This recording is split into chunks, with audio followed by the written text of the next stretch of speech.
So now the narrative is changing from health crisis to World War III. And who's paying the price? Let me ask you, who is paying the price?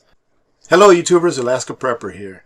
Ladies and gentlemen, Russia's attack on Ukraine means the prices are going even higher. Even higher than what? Even higher than the 20 to 25%, if not closer to 50, in my opinion, inflation and prices that have occurred just in the last year on food alone and other things that we rely on a daily basis. Let me give you a couple of real-time examples. For example, this time last year, the average price of gas was about $2.60 or so. And now the average price of gas, now this is the average across the United States. I know that in some places it's a lot more than what the average is. But right now I think the average is about $3.50. So that's almost 50% increase in the average price of gas. Now take it 2 years back, we're at more than 100% what gas was a couple of years back. I remember a couple of years ago I was paying about $1.70, $1.65 per gallon for gasoline, and now it's well above $2 more than that. Right now I believe I paid $3.69 for gas just a couple of days ago when I filled up. And other things as well, as we've talked about, have gone up at least 50%. Let's see. Last year around this time, for a gallon of heating oil or heating fuel, it was about $1.80 or so. Right now it's $3 and I believe 14 cents. So you're looking at well over 50% more than what it was this time last year. Those things, ladies and gentlemen, are the things that we need to live. We need energy. Now we can take it to food, take it to whatever you want, but the prices are going to go up even higher than what they've gone up in the last 1 to 2 years. I know I already put this out on an earlier video, one of my payday preps that I put out earlier today, but ask yourselves this question: what will you do if you wake up tomorrow and the value of the dollar has gone down by 60-70%, meaning that the things that you need, everything that you buy on a regular basis, you're going to be paying 60-70% more for? What would you do?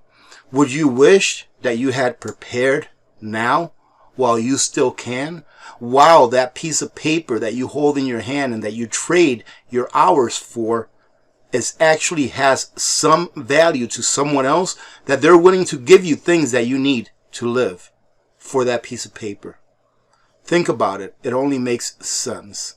And the things that are covered in this article are only the primary things that are going to go up, meaning that it's not just them, but they will have secondary, tertiary, and fourth order effects, meaning that because those things are going up, other things are going to go up as well.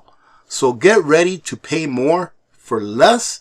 If you don't prepare now, you will definitely find yourself having to work more tomorrow to be able to purchase the same things that you are purchasing today. Why do you keep going over this stuff, AP? Ladies and gentlemen, sometimes it takes 2 or 3 or 4 times for people to get to understand that this is not a temporary crisis. I know that most channels nowadays are talking about things that are going on in Ukraine with Russia, attacking them. That's the big story that's going on everywhere today and in most, places. And most, I'm guessing that the mainstream media is doing the same thing. But everywhere you look, they're talking about Russia and Ukraine. But what I ask myself is this: what can I do about what Russia is doing to Ukraine? What can I do about that? Nothing? Okay, I can't do anything about that. Now, what can I do to protect my family and myself against the collateral damage that what Russia is doing to Ukraine would occur here in the United States or wherever it is that you may live? What collateral damage can occur where you live? It doesn't have to be a kinetic collateral damage, meaning that a missile is going to hit the apartment building where you live, but the collateral damage that's going to affect your standard of living. That is why I do this, ladies and gentlemen, because it is important that we stay ahead of what's going on in our preparedness plan. Russian President Vladimir Putin's decision to invade Ukraine could drive prices even higher at a moment when inflation is already rising at the fastest clip in decades. Economists are racing to assess the impact of the attack, which could spark the biggest war in Europe since 1945. Now, if that does happen, ladies and gentlemen, if we do have a world war, life is going to change, and it's going to change in a big way. All of us, everyone that I'm talking to right now, unless you're one of the very few survivors of the World War II era, don't know what it's like to go through a Great Depression and World War at the same time. And that is what it's looking like for us should this escalate to the status of what would be a world war. The conflict is unlikely to tip the global economy back into recession.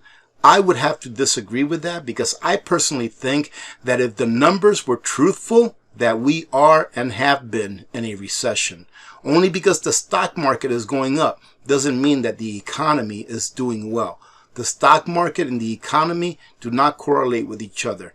Only because the stock market is doing well has nothing to do with how the real economy, the physical economy, is doing, ladies and gentlemen. So they say that this may not result in a global recession, but the threat of punishing sanctions and potential supply disruptions are already pushing up the wholesale price of energy and some agricultural products. Consumers will pay more for gasoline and food as a result. Ladies and gentlemen, I don't know how long I've been saying this, but I've been saying this way before this Ukraine thing started, that we will end up paying for things that we need to live a lot more than what we were used to paying before. And I'll tell you what, that payday prep that I did, if you haven't seen that video, go check it out. Prices are just out of control. I mean, the prices are really noticeably higher now. Like when, it's not no longer like 5 cents or 10 cents. No, you can tell, wow, this thing's gone up $3? Incredible. Inflation is likely to peak at higher levels that we were envisioning just a few days ago, said Ben May. Here's what could get more expensive around the world as a result.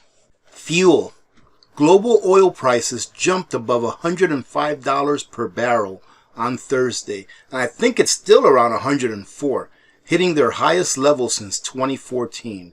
In the U.S., oil prices approached $100 per barrel. And remember, ladies and gentlemen, in the U.S., oil prices approached $100 per barrel, but remember, we are now net importers of oil, unfortunately.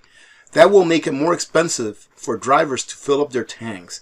In the United States, the average price of gasoline rose to $3.54, up from $3.33 1 month ago, and $2.66 this time last year. This administration is exploring ways to blunt the rise of gas prices, though it's not clear how much can be done given high demand and tight supply. Well, I'll tell you what, I've got some personal opinions to that, and I'm going to go ahead and share them with you, all right, ladies and gentlemen? Because it has nothing to do with this administration or that administration. It has to do with what the government is doing. They're shutting down our production of oil. They're shutting down our production of oil, not only costing us jobs, but costing us at the gas pump, costing us at the supermarket, costing us everywhere, ladies and gentlemen. Why?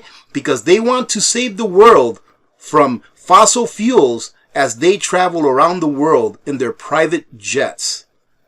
Trust me when I say this. These hypocrites that pass these laws and regulations, and most of them by edict, let it be by fiat, they themselves don't adhere to the same policies and regulations that we, the plebes, have to follow. Because we're not smart enough, ladies and gentlemen. We're just a dumb public. The price of natural gas, which is used to heat homes and power industry, is also spiking. The benchmark price in Europe soared by 29% per megawatt hour on Thursday, according to data from independent commodity intelligence services. That's below the all-time high reached for Christmas, but will still hit pocketbooks if prices remain elevated. Bank of America previously estimated that European households would pay $724 more for energy this year, bringing average spending to about $2,000 per year. So their heating bills are going up by roughly, I would say, 30%? If not more, by about 40% in 1 year. Think about that, ladies and gentlemen. Their heating bills are going up by roughly 40% in 1 year. And to think that some of the people that saw my video where I put up a title on it that said, "One day you will have to decide whether you eat or heat your home," thought that that was fear-mongering. Ask those people that are having to pay an extra 40% a year to heat their home. I wonder if that's fear-mongering. It's incredible. You know, I try not to get upset at this because I'm not a very emotional person when it comes to, getting angry and stuff. But it's upsetting to know that the same people that pass these regulations, that make these policies up, that they are not going hungry. They are not cold in the winter. They don't have to worry whether they can put food on the table and put gas in their vehicle so that they can get to work at the same time. They don't have to worry about this, ladies and gentlemen.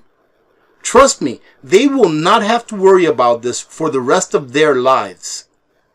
Not only do these people get paid our tax dollars to make up these crazy policies, but they continue to get paid our tax dollars even after they leave office. Higher energy costs will raise expenses for companies too. Jet fuel will get pricier for airlines, potentially triggering higher airfares, while manufacturers that use a lot of power, like steel makers, will be squeezed. That could ripple across the economy. That will ripple across the economy, ladies and gentlemen. We've been seeing it for the last 2 years, and we will continue to see it. Why? Because these crazy policies are not going to stop, number one. And number two, because the price of the dollar is going to continue to go down. We all know that food will get more expensive, or at least that food's been getting more expensive.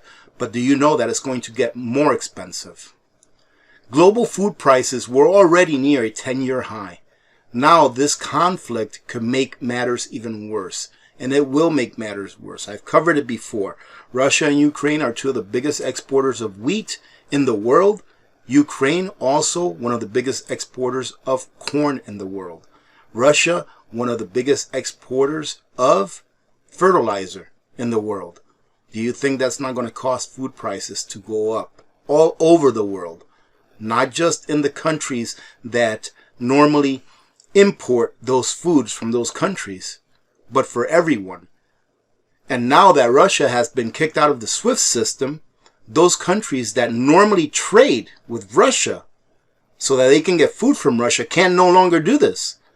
Unless they have a bilateral agreement, they can no longer get exports from Russia to their country. Because how are they going to pay them if Russia is not in the SWIFT system? Russia is the top exporter of wheat, while Ukraine is a significant exporter of both wheat and corn. And they also both export vegetable oil. Wheat prices jumped to their highest level since 2012 on Thursday. The price of corn leaped as well. Soybeans, which often trade in line with corn, also pushed up higher. Egypt and Turkey are top buyers of Russian wheat, but they won't be the only ones affected if shipments are delayed or sanctions disrupt exports. Regardless of exactly where foodstuffs go, clearly there's a shortage generally in the world, then the price is going to be driven up. Ukraine still needs to export 15 million metric tons of corn, between 5 million and 6 million metric tons of wheat this season, according to a commodities analyst.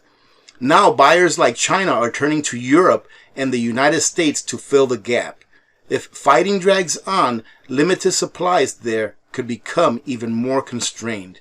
If you have a protracted conflict, then you need to find a much greater amount. The head of global commodity strategies at RBC Capital Markets said the risk of greater food price inflation appears acute because Russia and Ukraine together account for 25% of global wheat exports. 25%. That is a very big number.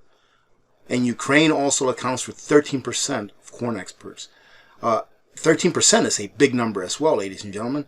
And there is another potential blow to farmers. Russia is the largest producer of ammonium nitrate. There you go, just talked about that. The U.S. Agricultural Secretary said last Thursday that European consumers could be more exposed to a jump in food prices than Americans. I'm not sure about that, ladies and gentlemen, because if you follow the video that I did about fertilizer and how little of it we produce here in the United States, we're going to be pretty hard up for fertilizer if Russia's not exporting any, because the demand for it is going to go up if there's less in the market. Now, the last thing that they cover here are metals. The price of metals used in a wide range of consumer products is soaring as investors dig into the ramifications of the invasion and weigh whether sanctions could affect supplies. Russia is a major producer of metals, including aluminum and nickel, and is also a substantial copper producer. Market sources believe that if stricter sanctions get introduced on trade with Russia, it will further squeeze the global market that is already very tight. Aluminum prices in London shot up to a record high on Thursday. Well, I'll tell you what, this is really making a lot of people rich, though, ladies and gentlemen. Think about it. All of the speculators and traders on Wall Street and the markets, they're making a lot of money on this. Russia's Rusal, I'm not sure what Rusal is, which has been sanctioned by the United States previously, is one of the world's biggest aluminum producers. Oh, it must be an aluminum, company. If fresh penalties are imposed, it could cause prices to skyrocket. And prices were already elevated because smelters in Europe had to cut their output due to rising electricity costs. Even if Rusal isn't sanctioned, the latest spike in the energy price could exacerbate the situation. Metals such as aluminum are used in thousands of products around the world, from cans for food and drinks to vehicles and electronics. Well, ladies and gentlemen, you better be prepared.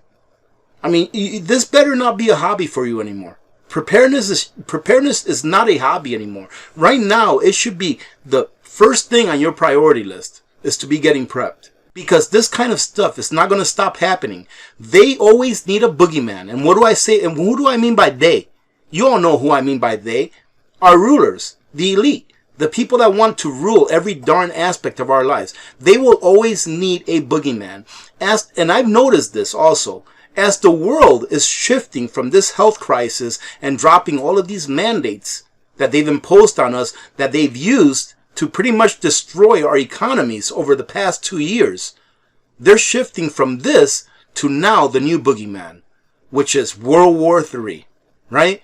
That's what everyone is talking about. When's World War III going to start? Now, the government has an excuse to give all of these industries from the military-industrial complex big contracts, huge contracts worth hundreds of millions, if not billions of dollars. And now they have an excuse to print even more money. And now they have other countries whose economies are going down because of this rushing to the dollar. So if you've noticed that the 10-year bond has been going down. Whenever the 10-year bond goes down, it means because more people are buying it. All right, whenever it goes up, it means that less people are buying it, so they have to offer a higher interest rate. But when the interest rate goes down, it means that more people are buying it. Why are more people buying the 10-year bond, ladies and gentlemen? Because they see it as a safe haven. They see it as safety for the dollar, because they say, well, even though inflation is 7.5% and the 10-year bond is only paying 1.7%, I would rather lose 5% than to lose it all in my country's currency. So instead of keeping their dollars or their currency in their dollar units, whatever units they use, their currency units, they go ahead and put it into U.S. bonds because they consider it a safe haven. Why? Because the U.S. Federal Reserve note is the reserve note of the world. It's the reserve currency of the world. And they know that they will never default. It's just going to affect the actual value of the U.S. Federal Reserve note. That's why, ladies and gentlemen, so now the narrative is changing from health crisis to World War III. And who's paying the price? Let me ask you, who is paying the price for this narrative change? Let me ask you, who paid the price and is still paying the price for the narrative that's been used for the last 2 years with this health crisis. Who's paying that price, ladies and gentlemen? Let me tell you who. You. And you will continue to pay the price. That is why you need to prepare. You need to get everything that you need now. I'm not a financial advisor, but if it were me, I'd be taking as much cash as I could out of the system, having some cash at home, getting everything that I can possibly get now that I can think of that I'm going to need in the next 6 months to a year, if not more. Having said that, I really hope that you have a great day, ladies and gentlemen. Hope that you're having a good week so far. And guess what? We'll see you this Friday during our live stream, all right? For those of you that don't know, that maybe just came across this video, and if you're still here, thank you very much for hanging out, all right? On Fridays, we do have a live stream, and it starts at 2 p.m. Alaska time, 6 p.m. Eastern time. So we'll see you on Friday. Other than that, have a great rest of your week. Remember to be good to each other. When good people do good things happen. Remember to reach one, teach one, and repeat. If we all did this, the world would be a better place, and you know that it will be a better place. Many blessings to all of you and your families. I'm Alaska Prepper. I am out.